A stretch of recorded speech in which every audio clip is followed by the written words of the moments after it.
Hello દોસ્તો, કેમ છો? સ્વાગત છે તમારું મારા યુટ્યુબ ચેનલ પર। આજે હું પાપડ પૌવા બનાવવાની છું। આ સ્વાદમાં બહુ જ ફાઇન લાગે છે અને આ નાસ્તો પણ લગભગ અઠવાડિયા સુધી ચાલે છે।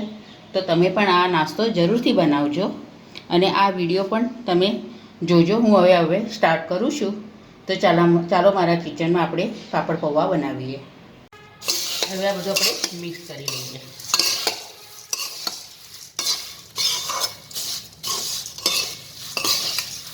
હવે આપણા પાપડ પૌવા તૈયાર થઈ ગયા છે। હવે આપણે તળનું પ્લેટમાં લઈ લઈશું।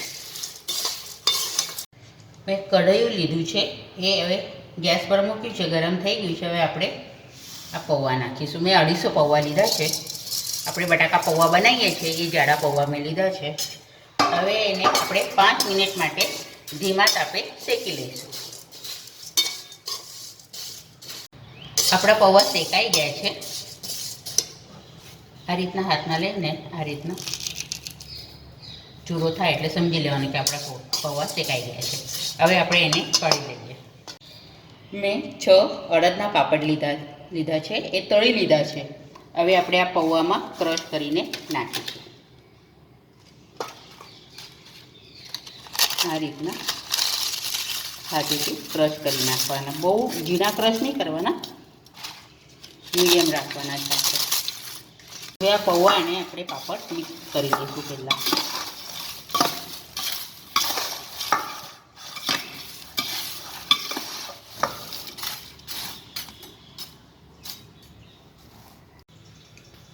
ગેસ પર કઢાઈ મૂક્યું છે। હવે એમાં લગભગ 3 ચમચી જેટલું મેં સિંગ તેલ લીધું છે। હવે ગરમ થાય પછી આપણે આગળની પ્રોસેસ કરીએ।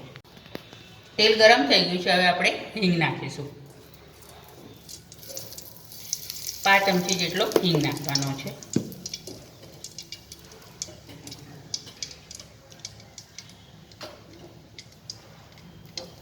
અને 1 ચમચી જેટલું લાલ મરચું નાખીને ગેસ બંધ કરી દેવાનો છે। આપણે જે પૌવા અને પાપડનો ચૂરો કર્યો છે એ હવે અંદર આપણે નાખી દઈશું અને હલાવી લઈશું। હવે આમાં સ્વાદ પ્રમાણે આપણે મીઠું નાખીશું।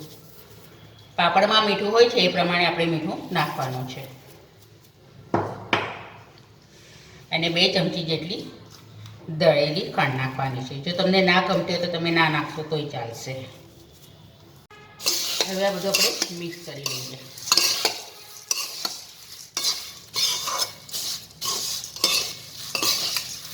હવે આપણા પાપડ પૌવા તૈયાર થઈ ગયા છે। હવે આપણે તળનું પ્લેટમાં લઈ લઈશું।